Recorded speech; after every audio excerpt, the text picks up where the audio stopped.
하는 사자성어 중에 타산지석이라고 하는 사자성어가 있습니다.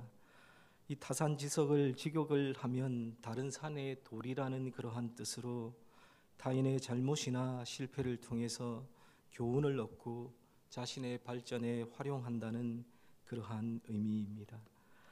예를 들어서 A라는 회사가 신제품을 출시하는 과정에서 시장 조사를 하지 않고 출시한 결과 큰 손해를 입게 되었는데 B 회사는 이를 보고 타산지석으로 삼아서 자신들의 신제품을 출시하기 전에 철저한 시장 조사를 진행했고 그 결과 성공적으로 신제품을 출시할 수 있게 되었을 때에 우리는 타산지석이라는 사자성어를 사용할 수 있습니다. 그런데 여기서 중요한 것은 이 타산지석이라는 이 사자성어는 남을 비난하거나 폄하하려는 그러한 의도가 아니라 그 사람의 실수를 통해서 자신을 더 나은 방향으로 이끌기 위한 마음가짐이 이 사자성어 안에는 들어있다는 것입니다. 오늘 우리가 함께 살펴볼 라오디게아 교회가 타산지석의 교훈이 될 수 있는 그러한 교회입니다. 우리는 지난 몇 달 동안 소아시아에 있는 7 교회들에게 우리 주님께서 보내시는 편지들을 함께 살펴보았습니다. 에베소 교회를 시작으로 서머나 교회, 버가모 교회, 도아디라 교회, 사대 교회, 빌라델비아 교회를 거쳐서 이제 마지막 교회인 라오디게아 교회에 이르렀습니다. 에베소 교회와 버가모 교회와 도아디라 교회는 주님으로부터 칭찬과 책망을 동시에 받았던 교회였고, 서머나 교회와 빌라델비아 교회는 칭찬만 받았던 교회였으며, 마지막으로 라오디게아 교회는 앞에서 살펴보았던 사대 교회처럼 칭찬 없이 책망만 받았던 그러한 교회입니다. 지난 주일에 빌라델비아 교회를 생각하면서 잠시 언급했듯이 불꽃 같은 눈으로 온 세상을 살펴보시는 주님으로부터 칭찬과 격려만을 받은 것도 굉장히 어려운 일인데, 반대로 칭찬 하나 없이 책망과 비판만 받는 것도 결코 쉬운 일은 아닙니다. 그런데 라오디게아 교회는 다른 의미로 그 어려운 일을 해냈다는 것이 정말로 놀랍습니다. 그렇다면 라오디게아 교회에는 어떤 심각한 문제가 있었기에 사랑과 은혜가 풍성하신 우리 주님께로부터 한마디의 칭찬도 듣지 못하는 수치스러운 교회가 되었을까요? 첫째는 미지근한 신앙, 양다리 신앙을 가진 교회였기 때문입니다. 오늘 본문 15절과 16절을 보시면 라오디게아 교회를 향한 우리 주님의 책망의 말씀이 나옵니다. 15절과 16절을 한번 보십시오. 우리 15절과 16절 말씀을 다 같이 한 목소리로 함께 읽도록 하겠습니다. 15절과 16절입니다. 내가 내 행위를 아노니 내가 차지도 아니하고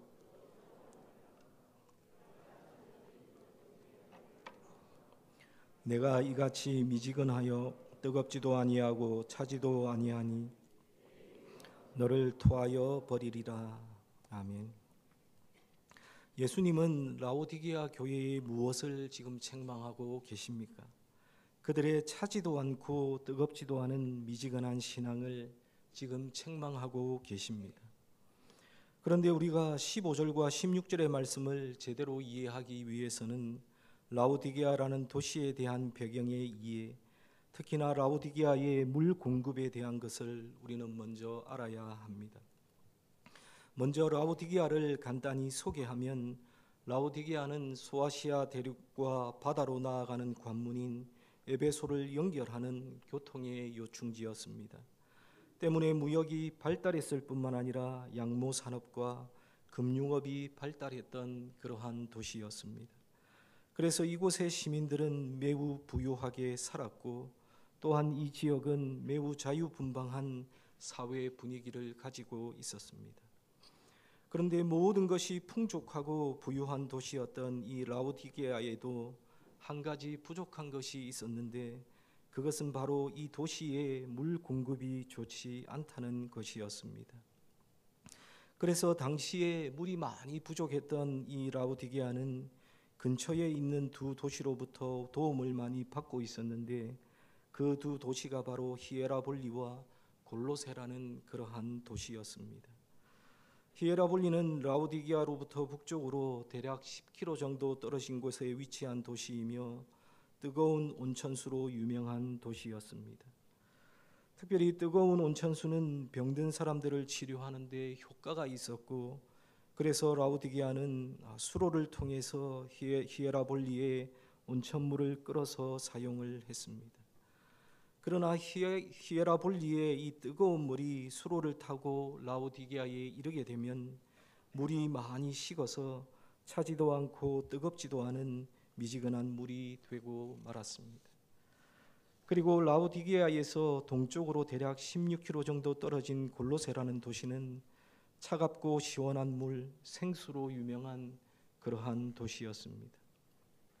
특히 골로새의 차가운 생수는 심신을 맑게 하는 데 효과가 있었고, 그래서 라오디게아에서 이 물을 끌어다가 사용을 했습니다.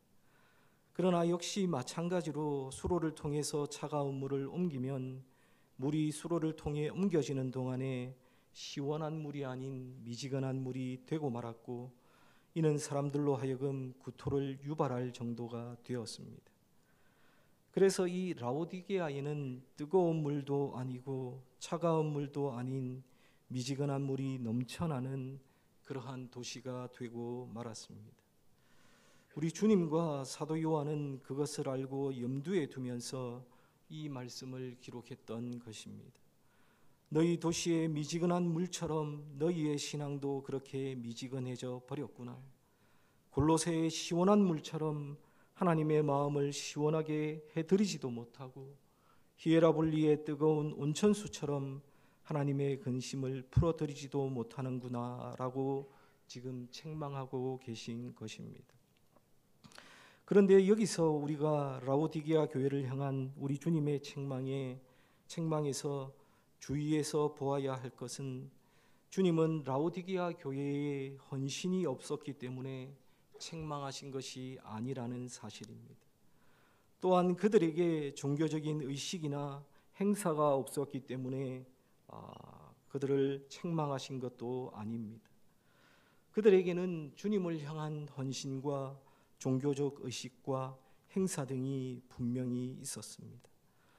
다만 그들은 하나님께 헌신하고 하나님 앞에 예배했지만 하나님 앞에 온전히 헌신하지 못했습니다. 그들은 그저 미지근해서 하나님께만 적당히 헌신하고 스스로 만족하고 그리스도와 복음에 대해서 애매한 태도를 취했던 것입니다. 다시 말해서 그들은 악에 대해서는 무기력하고 복음에 대해서는 열의를 내지 않고 그리고 선에 대해서는 냉담했던 것입니다. 다시 말해서 그들의 미지근한 신앙은 결국 주님과 세상에 양다리를 걸치는 그러한 양다리 신앙을 가졌던 것입니다. 이러한 이유로 우리 주님은 그들을 책망하시고 그들을 향해서 토하여 내치시겠다고 말씀하고 계신 것입니다. 사랑하는 여러분, 이러한 라오디게아 교회의 모습은 비단 그들만의 모습은 아닐 것입니다.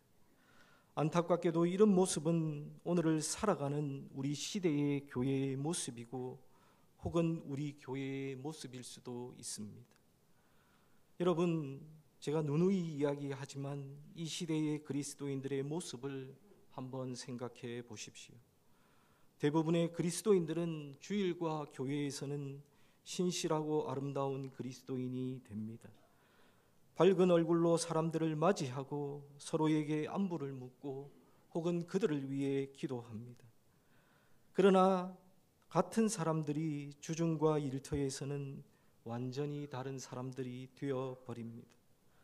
다른 사람이 자신이 그리스도인이라는 사실을 들키지 않도록 조심조심 그렇게 세상을 살아갑니다. 분명히 주일과 교회에서는 그리스도인의 모습인데 주중의 일터에서는 완전히 다른 사람으로 살아가고 있는 것입니다. 즉, 많은 그리스도인들이 주일날만 그리스도인이고 그리고 주님을 믿는 그 신앙을 세상 사람들에게 드러내지 않는 그러한 그리스도인이 되는 것입니다. 여러분, 이것이 혹시 우리의 모습은 아닙니까? 이런 모습이야말로 우리 주님께서 책망하고 계시는 전형적인 미지근한 신앙인의 모습입니다. 이렇게 우리의 삶의 영역을 하나님께 드리지 못하는 미지근한 상태를 계속해서 유지한다면 우리 역시도 주님으로부터 책망을 받을 수밖에 없습니다. 사랑하는 여러분, 그리스도인이 된다라는 것은 무엇을 뜻합니까? 그것은 세상에 대해 타협적인 태도나 무사안일한 자세를 가지고 사는 것이 아니라 우리 구주이신 예수 그리스도께 참으로 유용한 그러한 존재가 되는 것입니다. 여러분, 우리는 일주일에 한 번 예배를 드리는 것으로 그리스도인이 될 수는 없습니다. 주일 예배 이상으로 삶으로 드리는 예배를 소중히 해야 우리는 진정한 그리스도인의 모습으로 살아갈 수 있습니다. 그러므로 제가 거듭해서 여러분들에게 도전하고 권면합니다.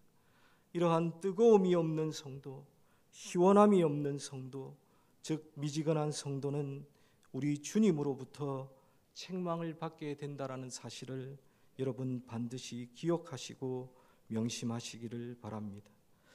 2025년이 시작한 지도 이제는 한 달이 지났습니다. 오늘 이 말씀을 놓고 우리의 모습들을 한번 되돌아보았으면 좋겠습니다. 우리는 과연 하나님의 마음을 시원케 하는 차고 시원한 물이었는지, 아니면 하나님을 뜨겁게 사랑하고 열정적으로 사랑하는 뜨거운 물이었는지, 아니면 이것도 저것도 아닌 그저 미지근한 물이었는지를 여러분 이 시간 이 말씀 앞에서 다시 한번 생각해 보시기를 바랍니다. 바라기는 우리가 더운 물처럼 시원한 물처럼 하나님을 섬기는, 하나님의 마음을 시원케 하고 하나님의 마음을 즐겁게 하는 그러한 교회와 성도가 되기를 소망합니다.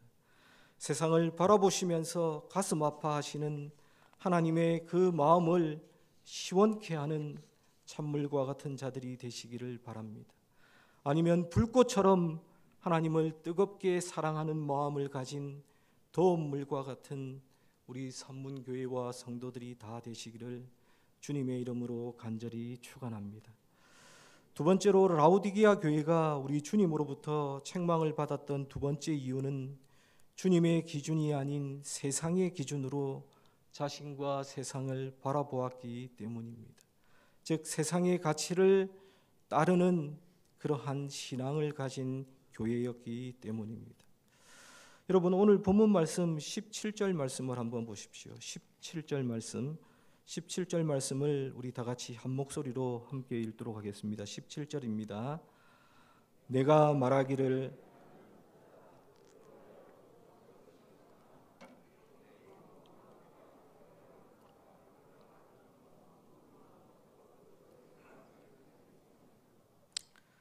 여기 17절 말씀해 보시면 라오디게아 교회의 자기 평가와 주님의 평가가 나오고 있는데 각각의 평가가 서로 다르다는 것을 우리는 알 수가 있습니다.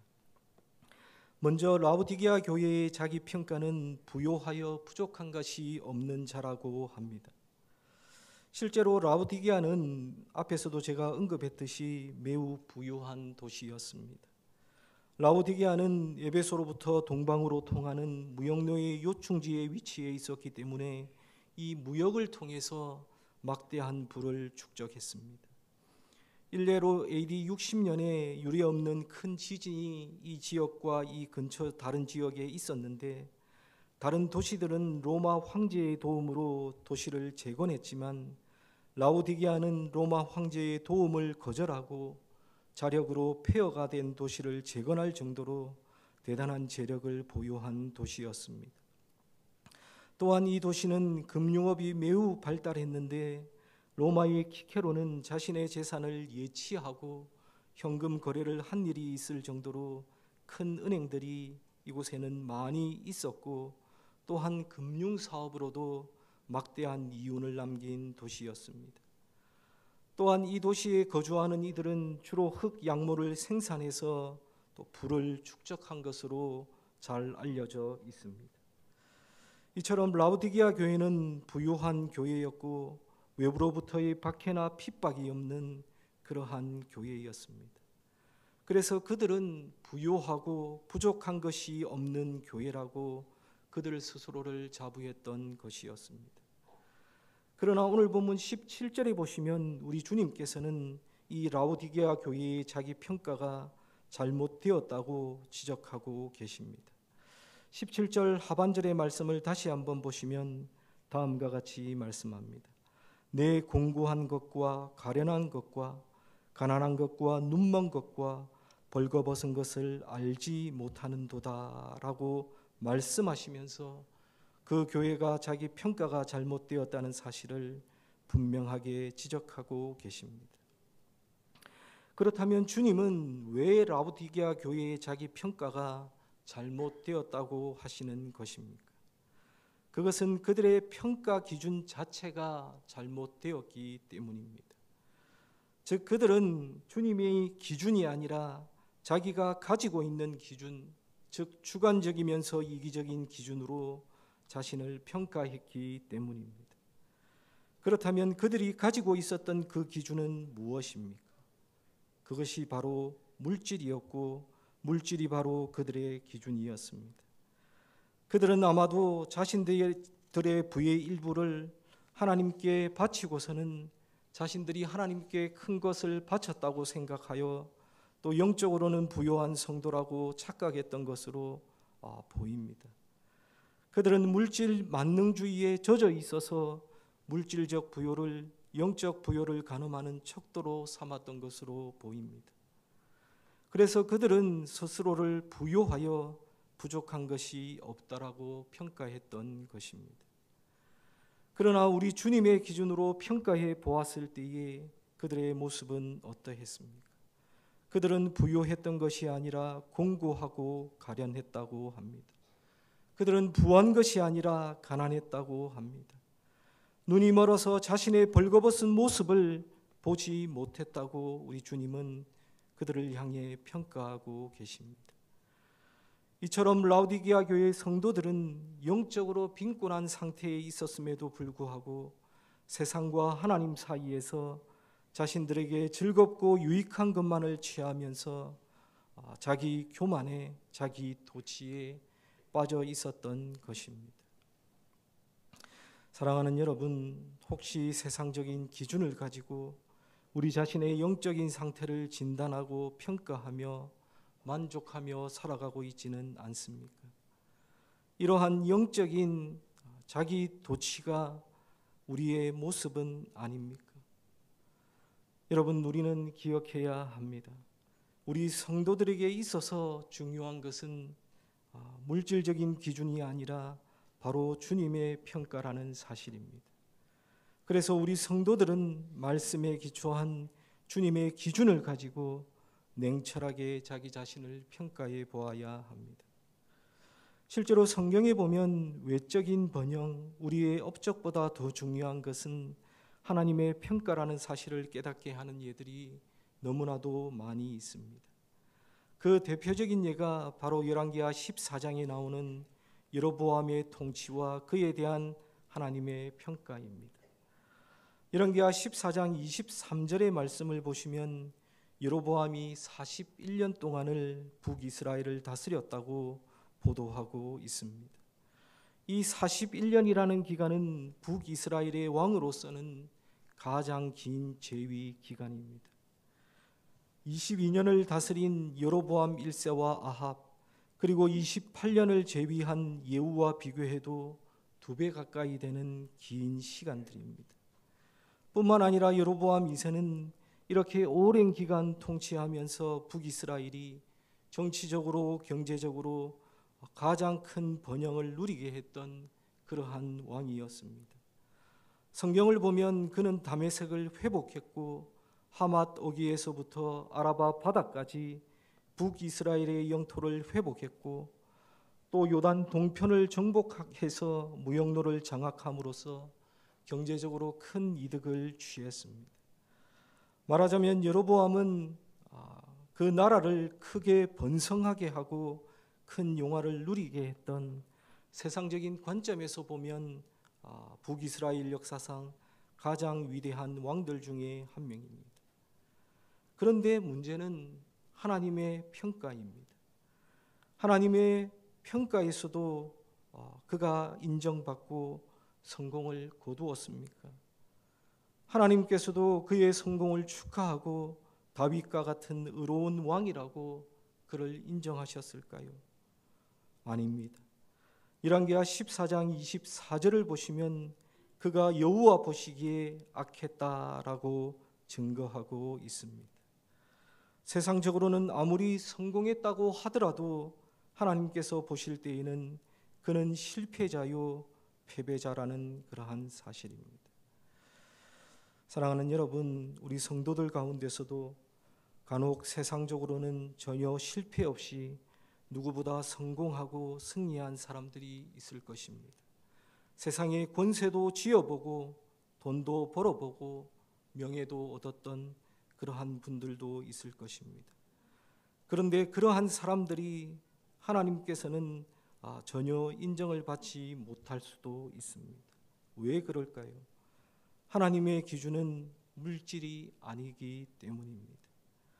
사람이 아무리 세상적으로 성공을 거두고 많은 번영을 누린다고 할지라도 하나님께 대해 부여하지 못한 자는 진정한 의미에서 인생의 실패자라는 것입니다. 우리는 우리의 기준이 아닌 주님의 기준으로 우리와 교회를 바라보아야 합니다. 사랑하는 여러분, 인생의 진정한 승패는 하나님의 판단과 기준에 의해서 판가름 나는 것이지 사람의 외형적이고 세속적인 번영에 있지 않다는 사실, 여러분 이것을 반드시 기억하시기를 바랍니다. 그러므로 우리는 육안으로 보이는 세속적인 번영을 기준으로 삶과 신앙을 평가해서는 안 됩니다. 중요한 것은 하나님께서 어떻게 평가하시느냐 하는 것입니다. 따라서 우리는 오직 하나님의 뜻을 쫓아서 우리의 삶과 신앙생활을 해야 하는 것입니다. 사랑하는 여러분, 그러므로 이제부터 여러분 자신이 기준이 아니라 주님의 기준으로 여러분 스스로를 평가하시기를 바랍니다. 주님은 주님 앞에 부족함을 고백하고 연약함을 고백하는 자들에게 함께 하시며 주님께서는 끝까지 돌봐 주십니다. 그러나 그렇지 못하고 끝까지 세상에 속한 자신의 기준으로 스스로를 긍정적으로만 평가한다면 우리는 곧 주님의 돌보심으로부터 멀어지게 될 뿐만 아니라 오늘 본문 20절의 말씀처럼 우리 주님을 우리의 마음이 아닌 마음 밖에 세워두게 될 것입니다. 이것을 기억하는 그러한 성도가 지혜로운 성도인 줄을 믿으시기를 바랍니다. 말씀을 정리하겠습니다. 지난 몇 달 동안 우리는 7교회를 함께 살펴보았습니다. 이 7교회를 향한 각각의 메시지는 교회가 처해 있는 저마다의 상황에 따라 다양한 모습으로 나타났습니다. 그러나 7교회를 향한 우리 주님의 기대는 동일합니다. 바울은 에베소서 2장 27절에서 교회를 향한 주님의 기대를 이렇게 표현하고 있습니다. 자기 앞에 영광스러운 교회로 세우사 티나 주름 잡힌 것이나 이런 것들이 없이 거룩하고 흠이 없게 하려 하심이라고 말씀하고 계십니다. 7교회를 향한 메시지를 살펴보면서 교회를 향한 주님이 가지고 계시는 이러한 마음을 읽을 수 있어야 합니다. 교회를 향해서 때로는 칭찬하시고 때로는 책망하시고 때로는 격려하시고 때로는 진노하시고 때로는 쓰다듬으시고 때로는 말씀하시면서 교회를 다시 세우려 하시는 교회를 향해 가지고 계신 주님의 마음과 주님의 의지를 읽을 수 있어야 합니다. 사랑하는 여러분, 반드시 기억하십시다. 우리 주님께서는 어떠한 경우에도 교회를 결코 포기하시지 않으십니다. 그렇다면 주님이 우리를 포기하시지 않으시는 것처럼 우리도 어떤 순간에도 주님 앞으로 다시 돌이키는 그 일들을 포기하지 않아야만 할 것입니다. 주님만이 나와 교회의 전부입니다라는 이러한 고백을 주님 앞에 드리며 죄와 사탄의 유혹 앞에 도전장을 던져야만 합니다. 그리할 때의 교회는 점차로 우리 주님께서 원하시는 모습으로 새로 세워질 수 있을 것입니다. 바라기는 우리 산문교회와 모든 성도들이 계시록 2장과 3장에 언급된 이기는 자가 되어서 주님께서 원하시는 온전한 교회, 온전한 공동체로 세워지시기를 주님의 이름으로 간절히 축원합니다. 이 시간 다 함께 기도하겠습니다.